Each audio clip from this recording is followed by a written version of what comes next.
दोस्तों नमस्कार। कानूनी बात बताने वाले यूट्यूब चैनल में आपका स्वागत है। आज का विषय 7/12 उतारा, उसका इतिहास तथा फॉर्म 8A, इसमें क्या अंतर होता है इसके बारे में जानकारी। अब 7/12 उतारा जो बोलते हैं, अर्क बोलते हैं, वो संख्या 7 और 12 एक ही पुष्ट पे आती है, इसलिए उसको 7/12 बोलते हैं।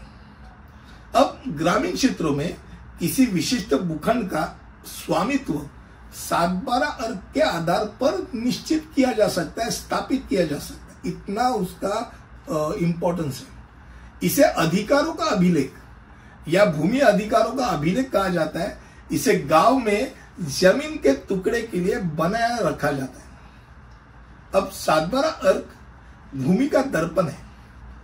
इस अर्क को पढ़कर कोई भी व्यक्ति बिना किसी भौतिक यात्रा के उस भूमि के बारे में पूरी जानकारी प्राप्त कर सकते हैं। भाई कौन है, क्या है, कैसा है, सब मालूम होता है। अब फॉर्म 7, इसमें भूमि का मालिक कौन है, उसके कष्टदार कौन है, कुल कौन है, वो जो काम कर रहा है उसके ऊपर वो कौन है, उसका नाम, सर्वेक्षण संख्या, सर्वे नंबर आता है। फिर भूमि का कुछ नाम होता है, वो भूमि का नाम आता है। भूमि का क्षेत्रफल आता है। यदि कोई भार है तो भार आता है। इतना ही नहीं, वो बागायतदारी है, किराएदार है, ये भी आता है। फिर सरकारी एजेंसियों द्वारा आपने अगर भूमि मालिक है या वो जो कुल है उसने अगर ऋण लिया है तो उसका रिकॉर्ड भी उसके ऊपर आ जाता है। तो भाई किसके लिए ऋण लिया गया था ये भी आ जाता है। और म्यूटेशंस जो रहते हैं, सब म्यूटेशन उसमें दिख जाते हैं। भाई कौन मर गया, उसके कौन बारिश है, वो भी आ जाते हैं। तो अर्क 12 में क्या होता है, अर्क 12 में वो भूमि पर उगाई गई फसलों जो होती है उसका विवरण होता है। मान लो चाहे वो वर्ष आधार जो फसलें है वो उसको सिंचाई उपलब्ध है या वो वर्षा के ऊपर यानी बारिश है, बारिश के ऊपर निर्भर है। और पिछले खेती में कुछ मौसम में उसमें क्या बोई गई फसलें, वो उसकी जानकारी इस अर्क 12 में मिलती है। अब 7/12 जो अर्क है वो भारत में महाराष्ट्र और गुजरात में ज्यादा करके पॉपुलर है। बाकी के राज्यों में भी इसका यूटिलाइजेशन होता ही है। खास करके जब एक भूमि है, वो भूमि जब कृषि से गैर कृषि करने की चाहत रखते लोग, तो भाई 7/12 उतारा आ ही जाता है।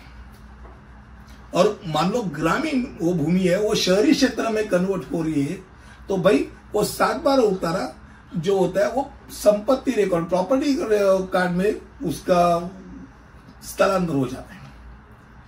अब इसका इतिहास भी देखेंगे तो बहुत मजेदार है। 18वीं शताब्दी में जब पुण्य श्लोक अहिल्याबाई होळकर वो शासन कर रही थी, तब सूखे की एक श्रृंखला हो गई थी और किसानों को जीवन असंभव हो गया था। इसलिए अहिल्याबाई ने कराधान के लिए उद्देश्य ये योजना बनाई।